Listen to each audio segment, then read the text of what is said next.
Welcome to Tenant Screening, how to find the best tenants in 5 easy steps. My name is Nelda Schulte, and my business is called, suspiciously, neldaschulte.com, and it exists to support property investors and do-it-yourself landlords. And so I would like to welcome you to the show, and I'm going to share my screen.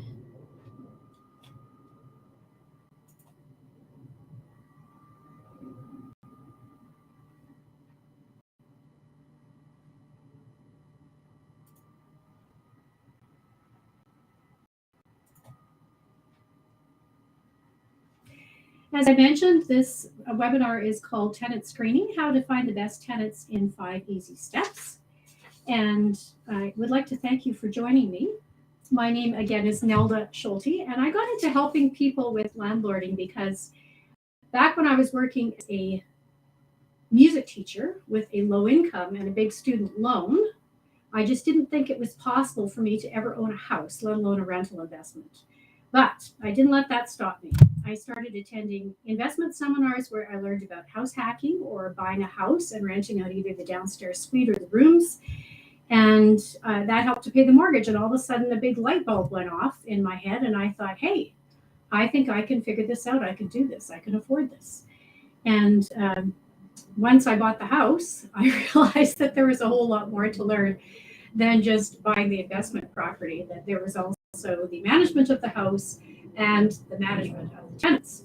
And that was something that was a huge, steep learning curve for me. And that's what I want to help people with, because I stepped in a lot of landmines, and I would like to help investors and do-it-yourself landlords bypass those landmines that I stepped in. Because as we know, mistakes in real estate have very serious repercussions. They have legal repercussions, and they are very costly. And I want to help you avoid as many financial, emotional pain points as possible. So if you're wondering what qualifies me to teach this webinar, I've been a property investor for over 18 years with properties in Alberta and BC. And then for 5 years, I co-ran a residential Alberta property management business with my husband, Gil. And I have also worked for the Real Estate Council of Alberta, or RECA, as a writer for the legislated real estate programs for the practice of property management. So I do have a bit of a background in this. I also have a website, which is neldaschulte.com, and you can join and post landlording investment questions. And on my website, not on my website, on my Facebook account. So my Facebook is Real Estate Investment Resource Network. That's my group. And I offer many free resources, and you're welcome to join and ask questions and to be supportive of other people, and they're there to be supportive of you as well. I also offer many free resources, including a free membership area with articles on specific landlording topics, worksheets, and even a free course, and that's on my website, neldaschulte.com. So if you'd like to join, it's free, and you've got tons of resources to help you out in your journey as a real estate investor and landlord. So who is this course for? If you have no experience, or some experience, or lots of experience, you're definitely in the right place. So everyone is welcome.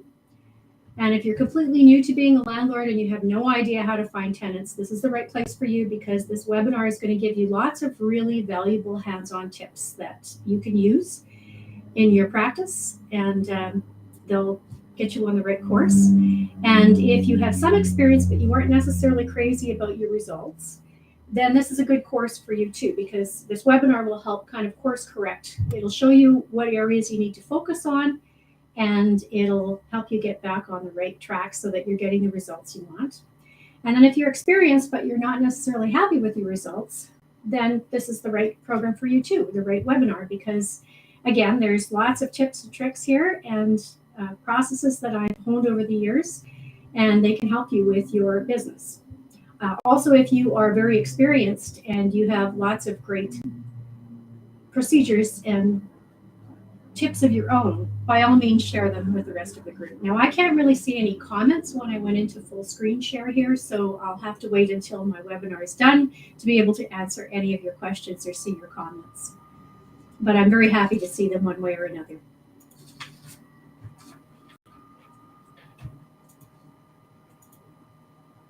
So what are we doing today? Well, I'm going to talk about the 5 steps of my tenant screening process. The first step is advertising. The second step is pre-screening. The third step is the application form. The fourth step is the reference checks. And the fifth step is the credit check.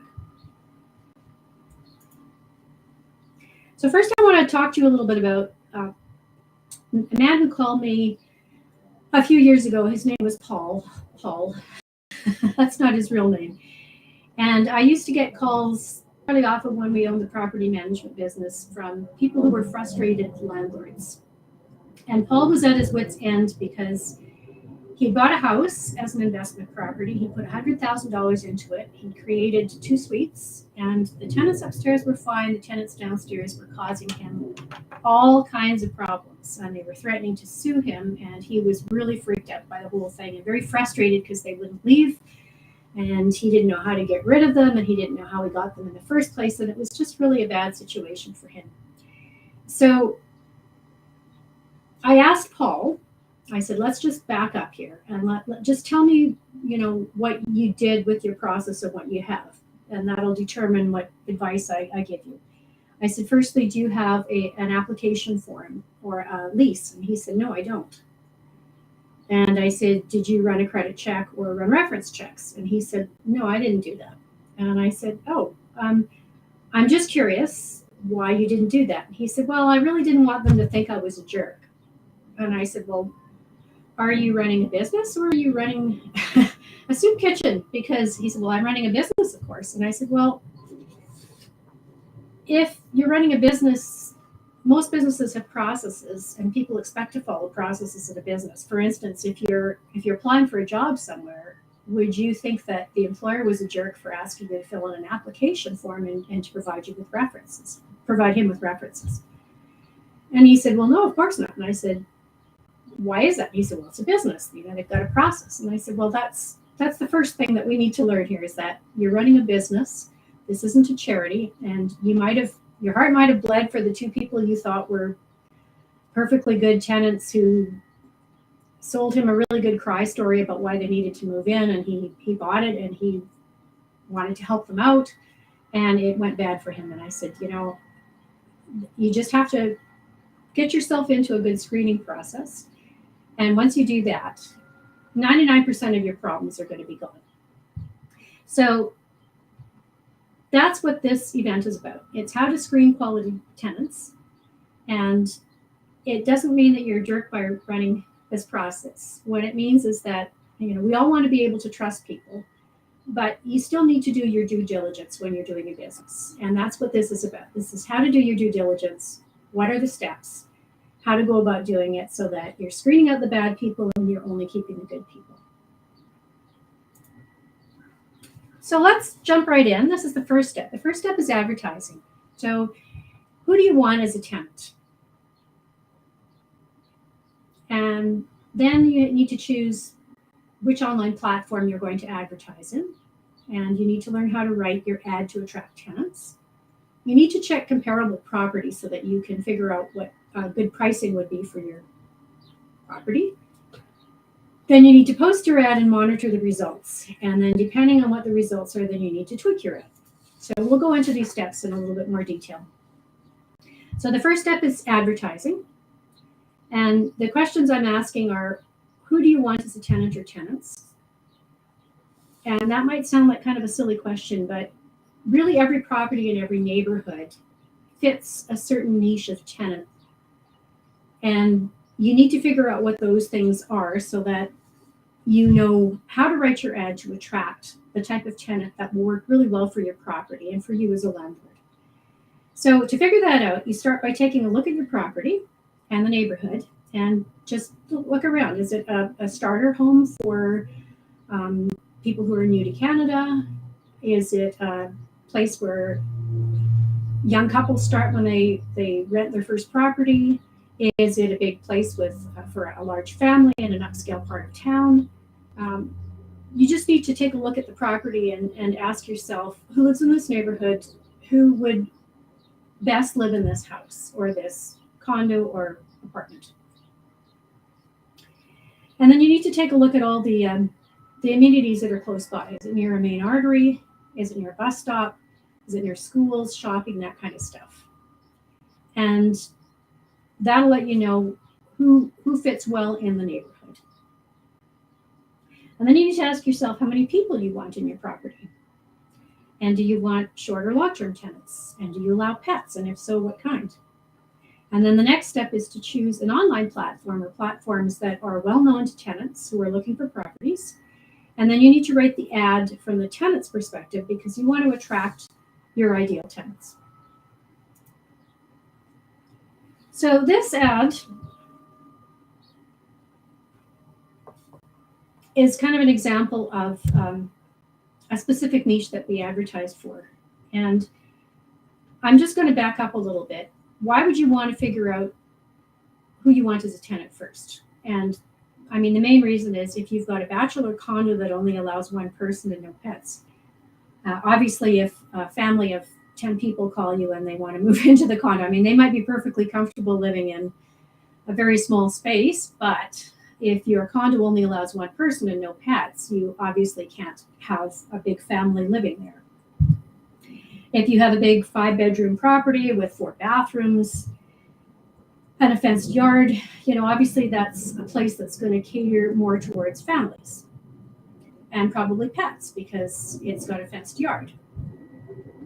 So this ad, A Beautiful Place an Empty Nester Can Call Home, was written for a townhouse in a seniors complex. So it's a legal senior complex.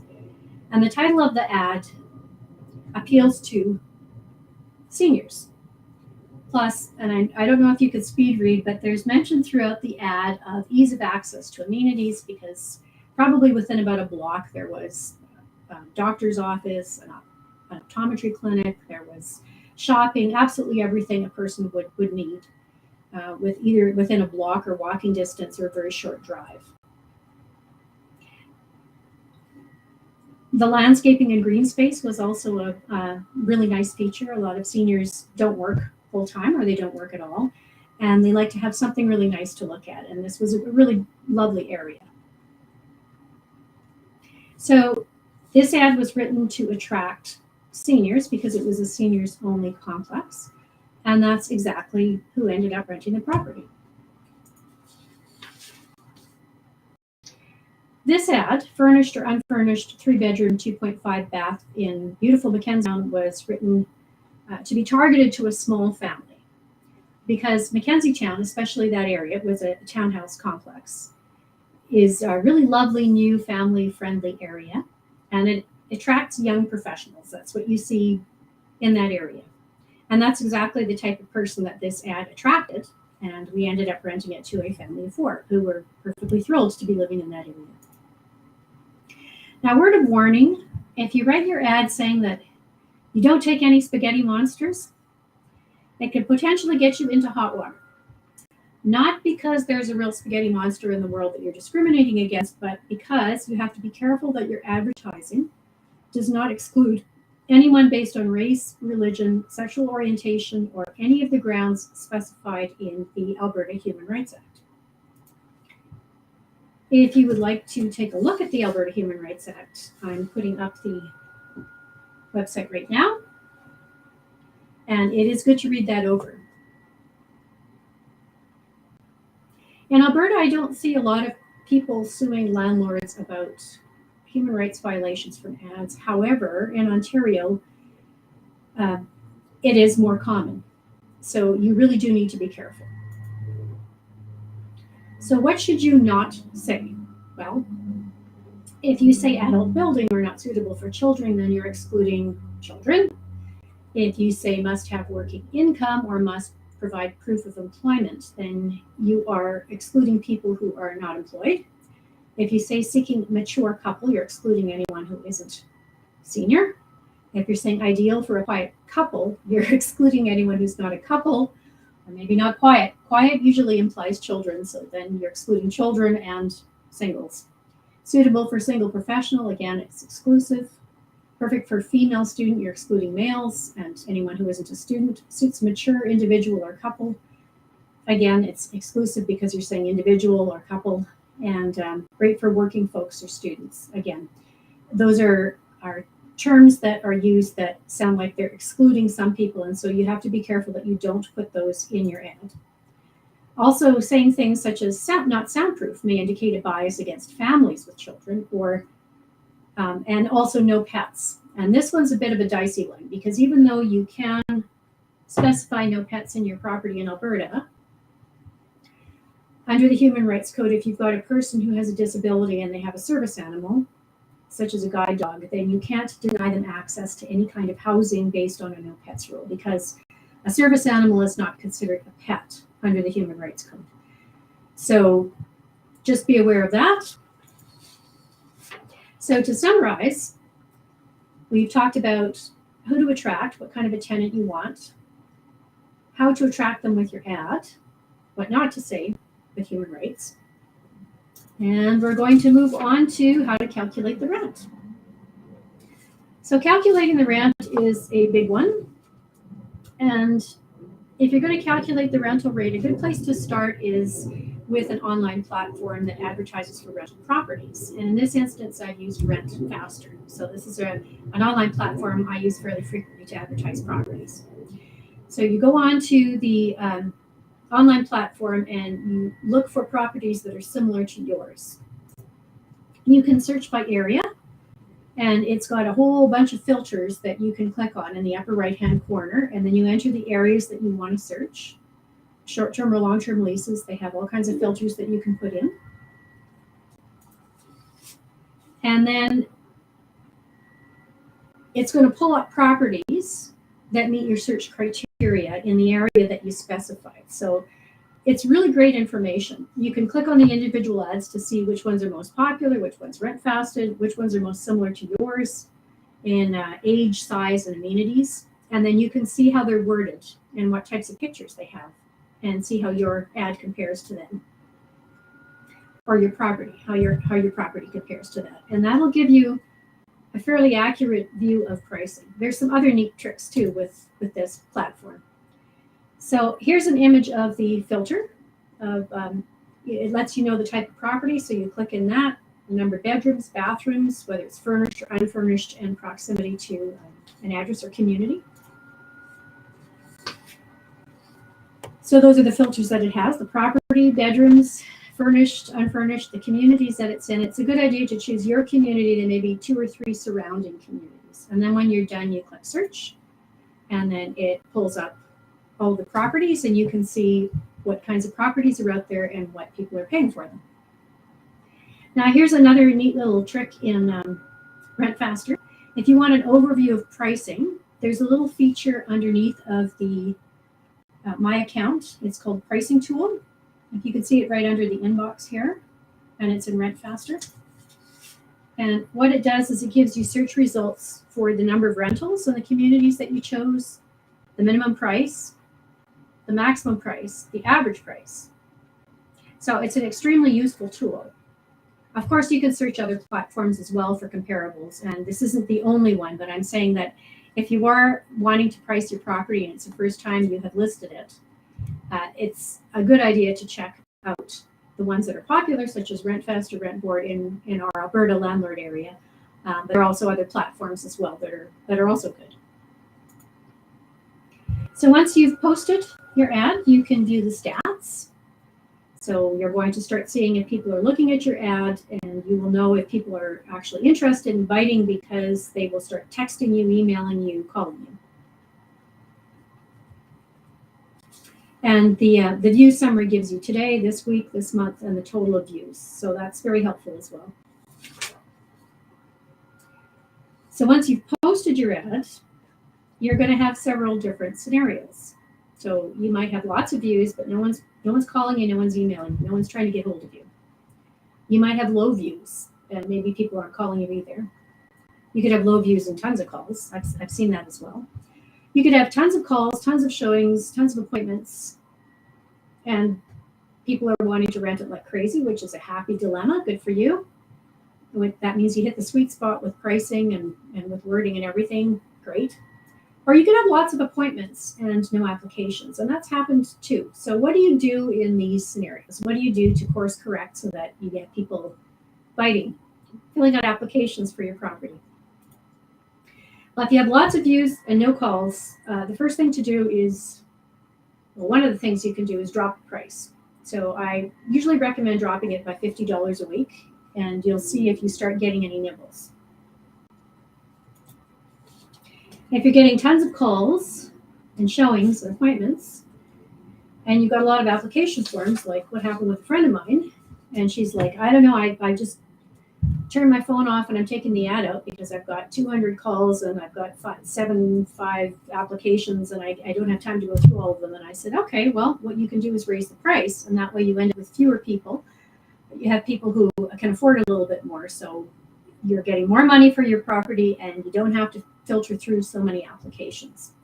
And that's a happy dilemma. If you have low views, there are a few things you can do. You can change the main picture of your ad, because sometimes the feature picture that you think is what people will be looking for isn't what tenants look for. For instance, I had a basement suite in our house in Calgary that I was advertising, and I thought that everybody would really be interested in seeing a picture of the kitchen, because the kitchen was brand spanking new. It was huge. It had 3 big windows. It was a beautiful, airy space that people could cook in. But we weren't getting that many views or that many calls. So then I changed the main picture to the side entrance, which has this red door. And I opened the door, and the door showed a picture of the open door, which has all these colorful wall hangings. And when I did that, my phone started ringing, and I ended up renting it fairly quickly afterwards. So it was, I think, just the splash of color that differentiated it from all the other ads that were all kind of maybe more generic looking. The other thing you can do is you can add color to the picture, like potted flowers, bright picture on the entrance walls. Sometimes I've asked landlords when we had a property management business to paint the door a different color. So they paint it yellow or red, or something that popped when you looked at the ad. And that was effective as well. And then, of course, the third thing you can do is drop the price. And don't drop it drastically to start out with. Just start in $50 increments and see what happens. So what happens if you have lots of appointments and no applications? So you've got lots of people interested in the property. You're doing lots of showings, but no one's pulled the trigger. So we had a really nice condo in Eau Claire that had lots of showings, probably 10, 15 a week, but we didn't have any applications. So I started asking the people who were there during the showings. I said, what would make you pull the trigger? What would make you want to rent the property right now? And most of them said something along the lines of, well, we love the area, we love the building, but for the same price, I can get a brand spanking new condo with new appliances, and it's more current looking.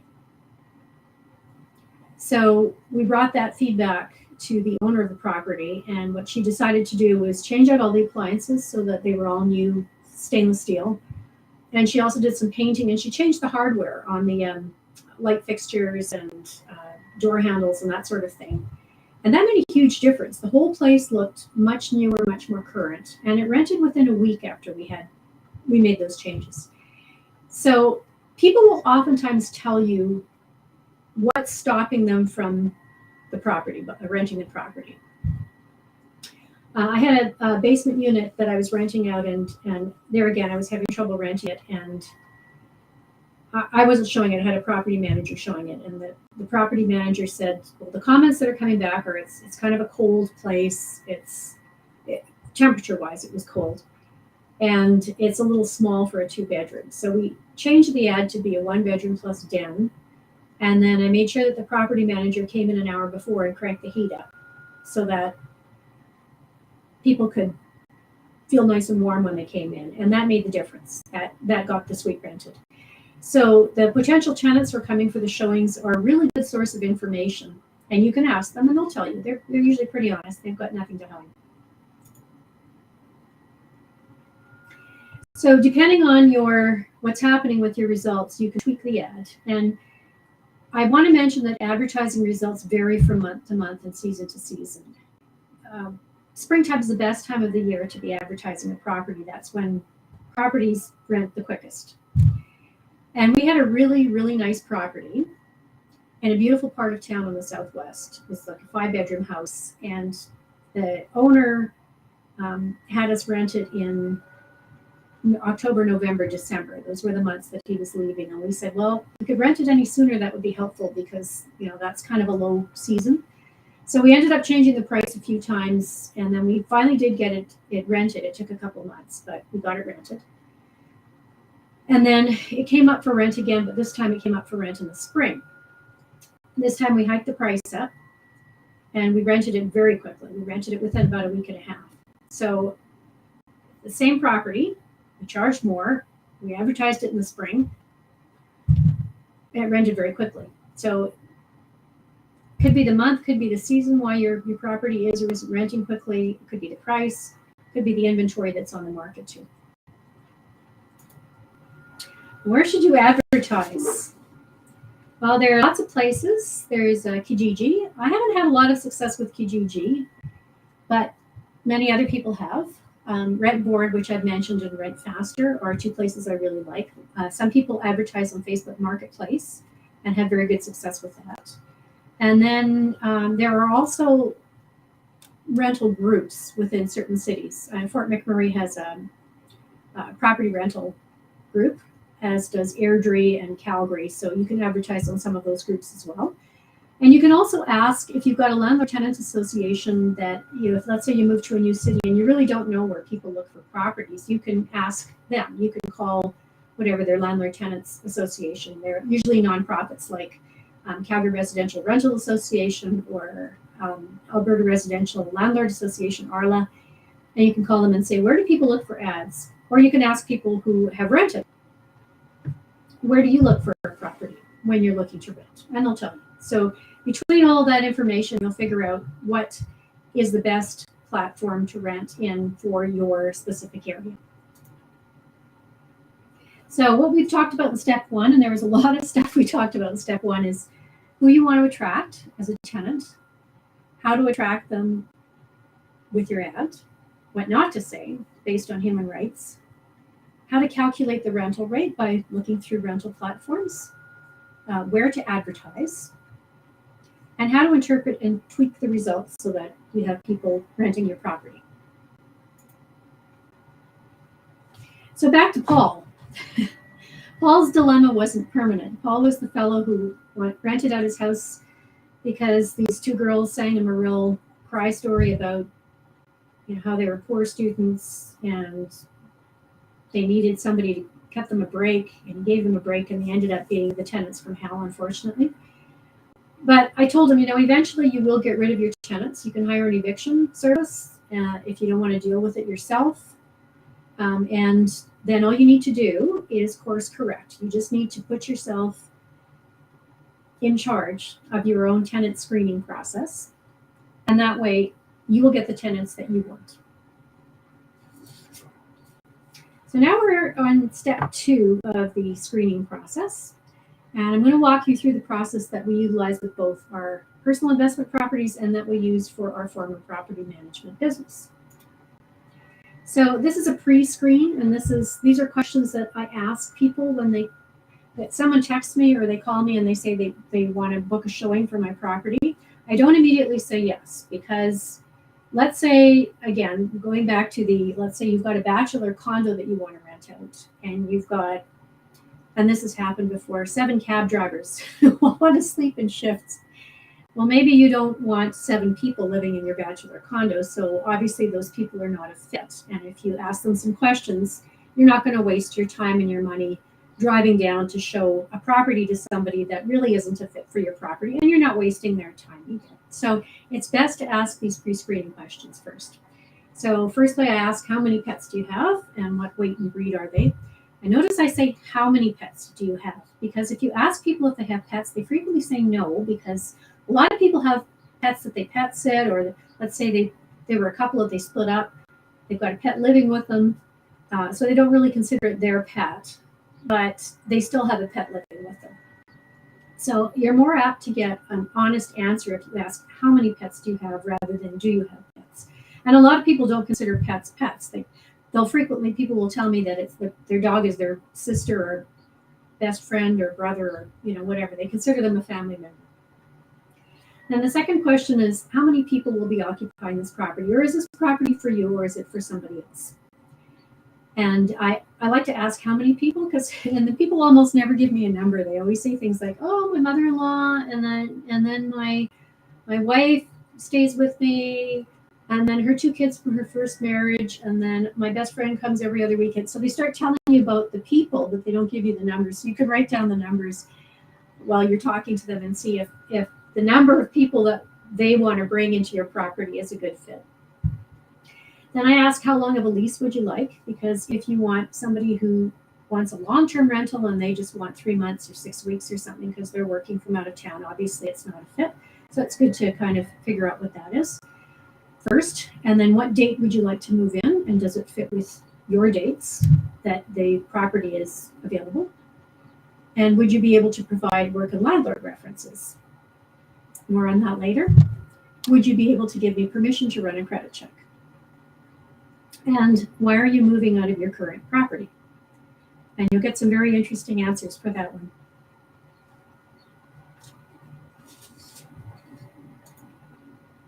So if they've answered all of those questions and they fit with what you're looking for, then the next step is to book them an appointment. And what you want to do after you book them an appointment is send them a text message that says that here's the time, the date, and the location. And then let the tenant know that they have to text you 1 hour prior to their appointment time to confirm they're coming. And let them know that if you don't get a text or a phone call, not everyone texts, that you're not coming.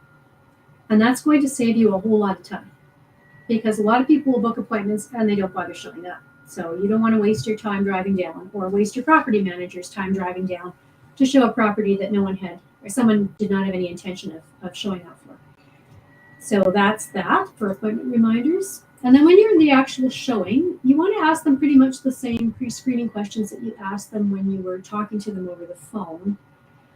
Just because you want to get them talking, you want to hear what's going on in their life, you want to get a feel for who they are, and you want to see if they can sort of project their lives into your property. And here again, you're checking for consistency of information. So are the answers they're giving you, or are the things they're telling you consistent with what they told you during the pre-screen call when you booked their appointment? Then the next step, step 3, is the application. So you have an application form that should have these points on it: their full legal name, their current address, their current work and personal phone numbers, their date of birth. You need a date of birth and their legal name to run a credit check. 1 to 5 year work history if they have it. 1 to 5 year residence history if they have it. Some people have been homeowners and now they're renting because they're in between places or they're divorced or whatever. They might not have a rental history, but they will have some kind of a residence history. And then you would like 3 work and 3 landlord references in an ideal world. You can ask for them. And then you have to ask for permission to run a credit check. I always run my own credit checks because it's too easy to fake credit checks. And if you're going to run your own credit checks, you need to have written permission. It needs to be signed and dated. You could put that on the application form, and once they sign and date it, you're good. You also want to ask with the application form to accompany the application for government issued ID with a picture, because you want to verify their identity. And then recent or 30-day pay stub or proof of funds. Now, not everyone's working or needs to work to afford rent. We've had people who are trust fund babies who, I just realized my microphone's way back here. I'm going to pull it up. I bet you that's a lot better.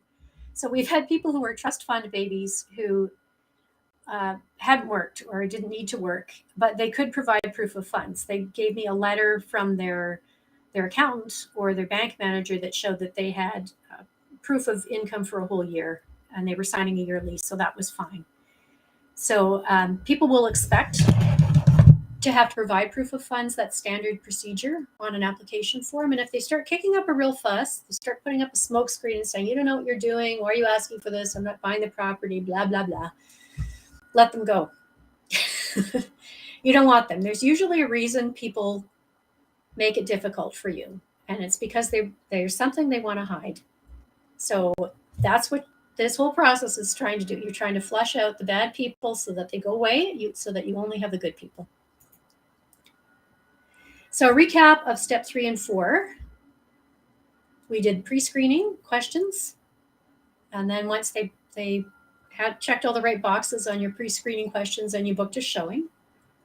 And we talked about what questions to ask during the showing. And then we talked about what questions to ask in the application form. Now, if you're saying, oh my gosh, I don't have all these forms, what am I going to do? Don't worry about it. You can go onto my website, neldaschulte.com. There are 10 essential editable landlord forms that I have available for purchase. And you can use those ones for all this. Okay, step 4 is the credit check.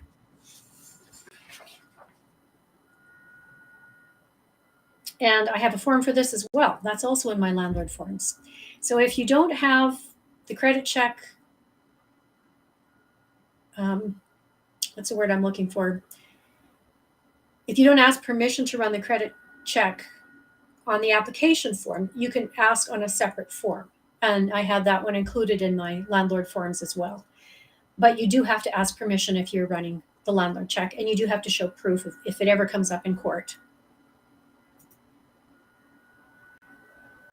Now we're in step 5, which is the reference checks. So how many reference checks should you ask for? Well, you should ask for landlord references, 3, a current landlord and 2 previous landlords, and work references. So 3 if they have them, and supervisors or managers if they have them. You should also run social media checks on all of your tenants and all of their references. And why would you do that? Well, you can verify people's identity on social media, and you can also verify if the information that they've listed on their application form is accurate. Oftentimes people will say they don't have a pet, and then you look at their Facebook post and every single picture of them has a picture with a dog. So obviously they have a dog.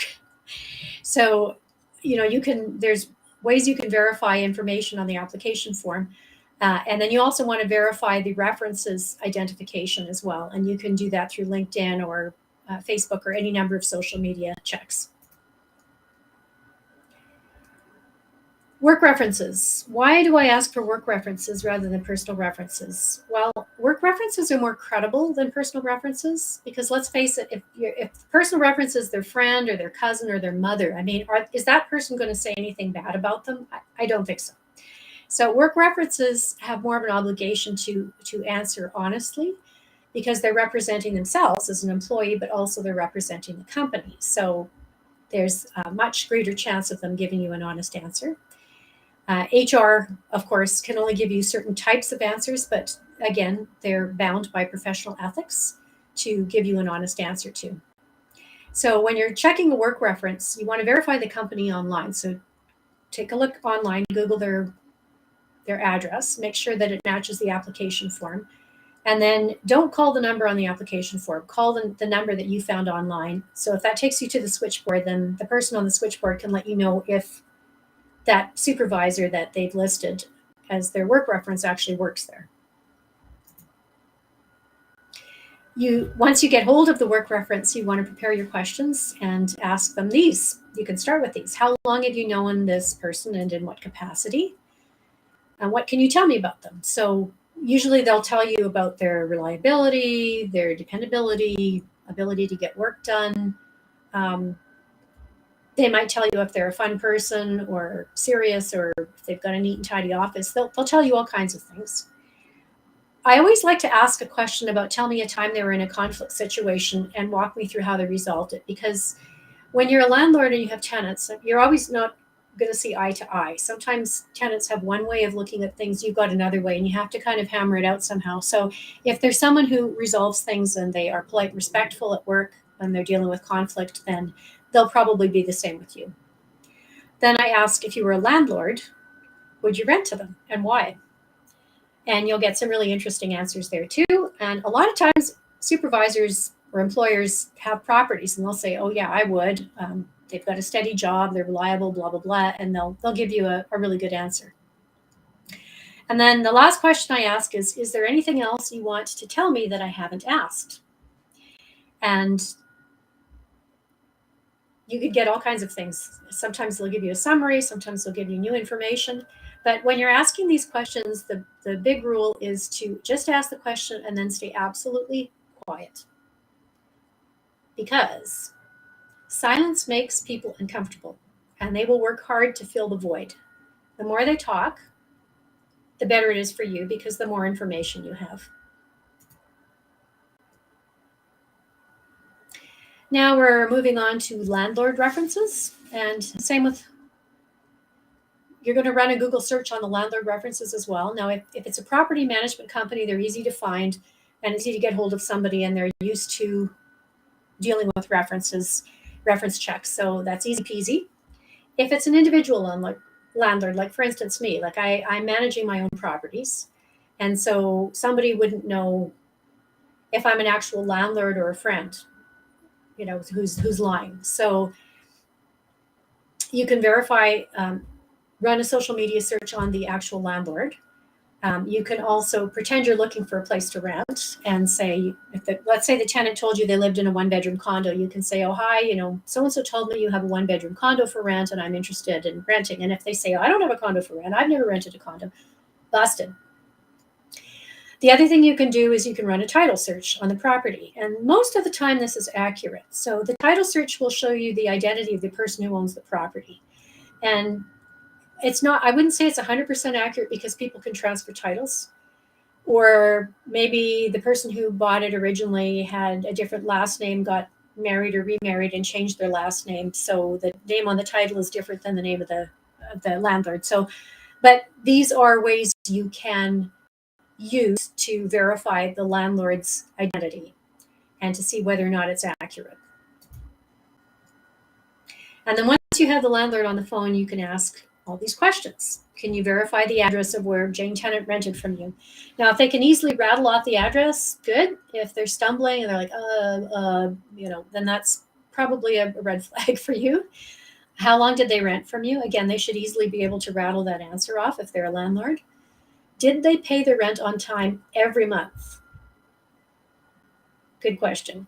And if they did pay on time every month, landlords are frequently honest, but sometimes not always. Because if, let's say you've got a tenant who's a problem tenant and they're with a current landlord, the current landlord might be willing to say anything to just get rid of them.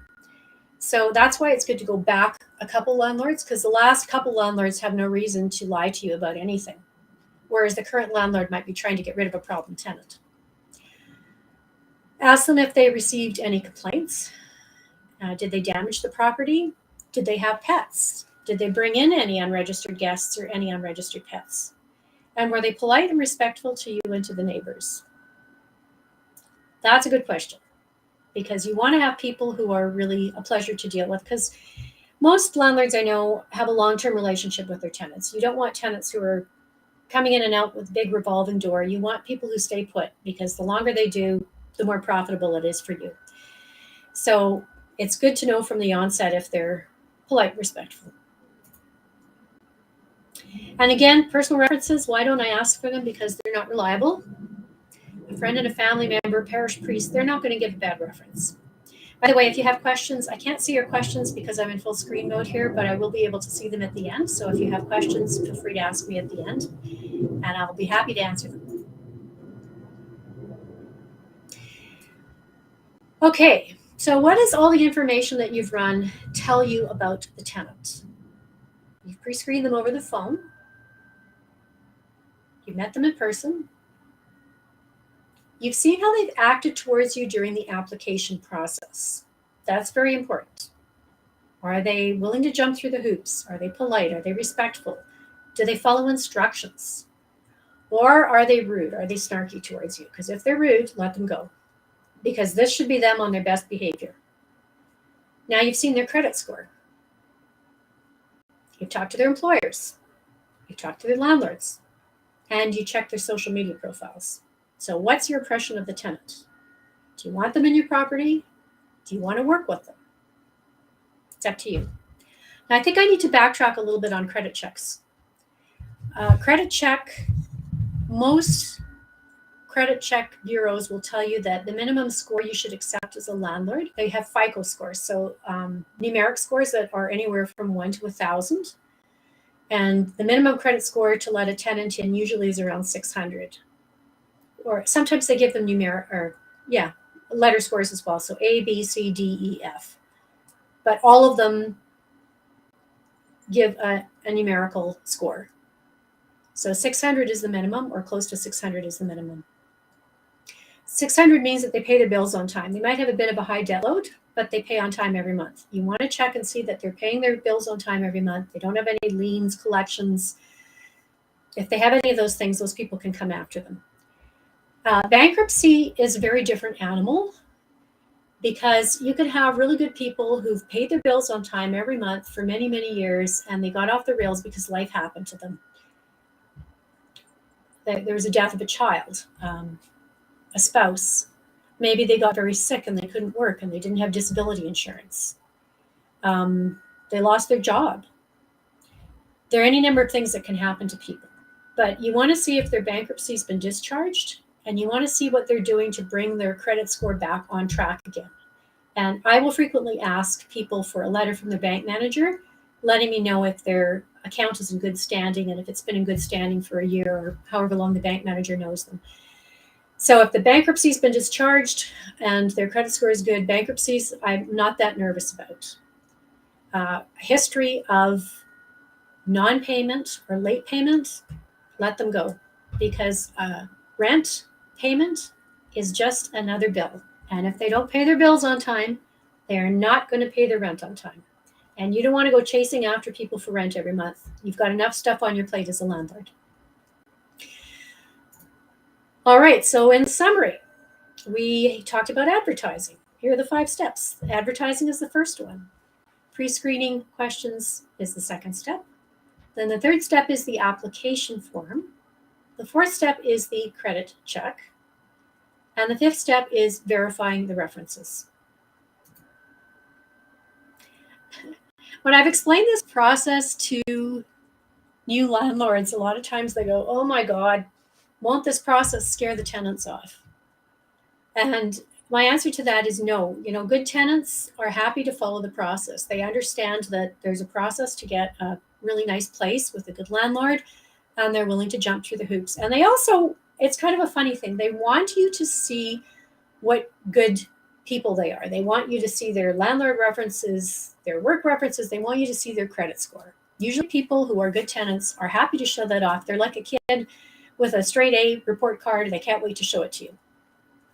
Bad tenants, on the other hand, are either going to get scared off by your process, or you're going to catch them in a lie somewhere on the application form, or there are going to be some inconsistencies. Now, on credit checks, you can also verify addresses, because they will show you their addresses and their workplaces. And if you see too many inconsistencies between the application form and the credit score, then that's a red flag as well.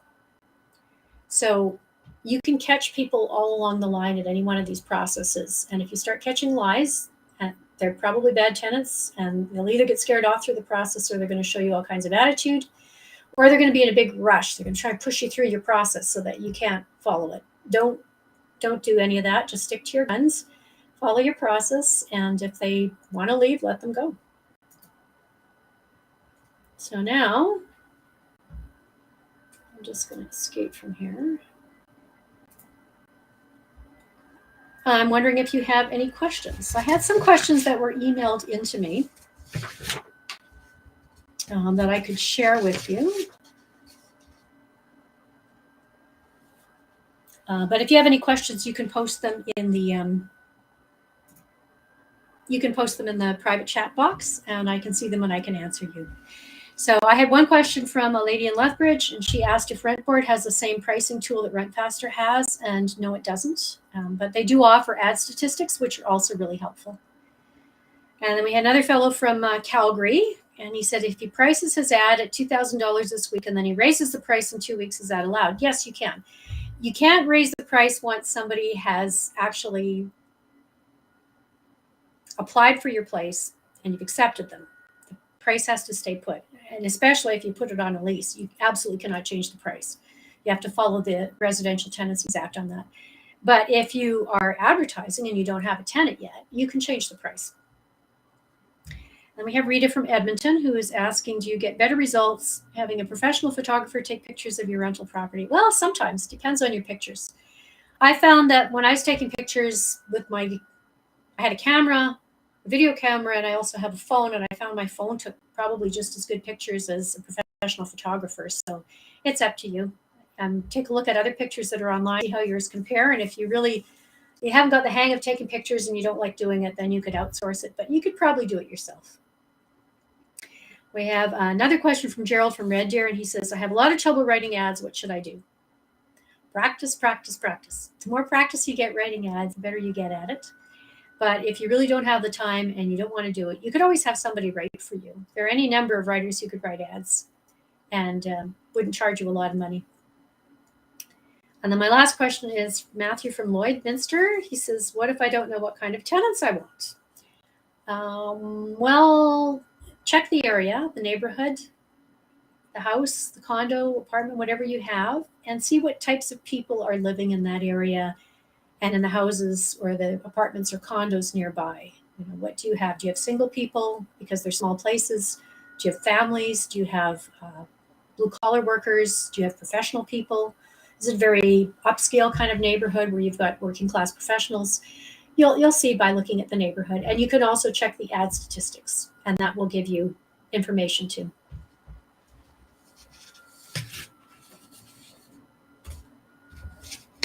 I'm going to share my screen one more time.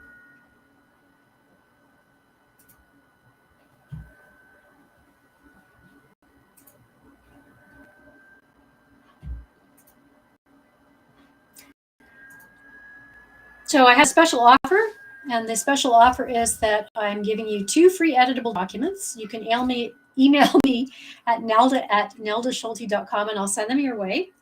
And what they are is there's a credit check authorization that's editable and 10 work records questions. That one's not editable. That's just something, oddly enough, after all these years, I still keep it with me by the phone every time I'm advertising one of my properties, just so I don't forget to ask any of the questions. So credit check authorization you can have, and the 10 work reference questions you can have as my special offer for sticking it out to the end of the webinar. And if you like this webinar, it's available in a detailed step-by-step version, a much more detailed version on my website, nelda.com, Find the Best Tenants Masterclass. And it's really inexpensive. It's it's under $30. So, and you can run it as many times as you like when you own it, because it's online. And then I also have 10 essential editable landlord forms. You get a whole package of forms if you're wondering how you can get hold of some of these forms that I've talked about. And they're all available on my website, www.neldaschulte.com. So I'm hoping you learned something. Did you learn something new?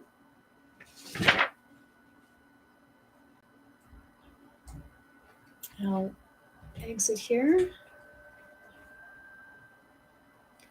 If you learned something, that's great. If it was a review, that's great. You're doing everything right and good for you. I'm just going to share this again.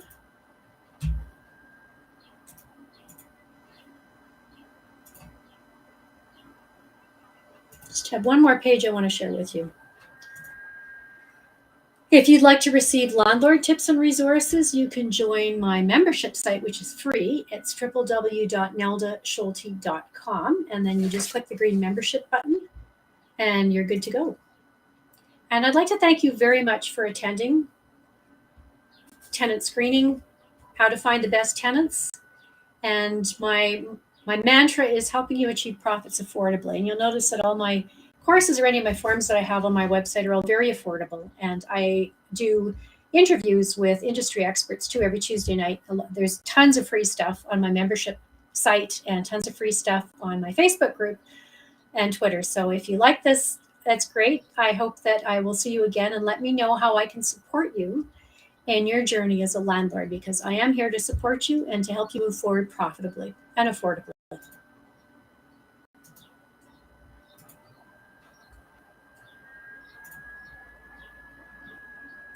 Do you need permission from the tenant to report rent payments on front lobby? Yes, but front lobby gives you, they send the tenant, when you click front lobby, when you sign up for it, they send a confirmation to you, and they send a confirmation to your tenant as well.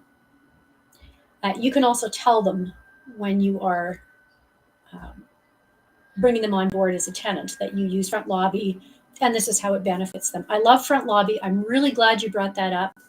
Thank you for doing that. We want to get all the landlords in Canada on board so that we can all help each other out with good tenants. We can help good tenants out, and we also want to be able to share bad tenants so that fewer people get burned. So great question. Thank you for asking that, Carrie. If you don't have any questions, I'm going to thank you once again for joining me. It was my pleasure to serve you, and I look forward to keeping in touch with you and continuing to serve you and help you have a profitable landlord business. Thank you so much.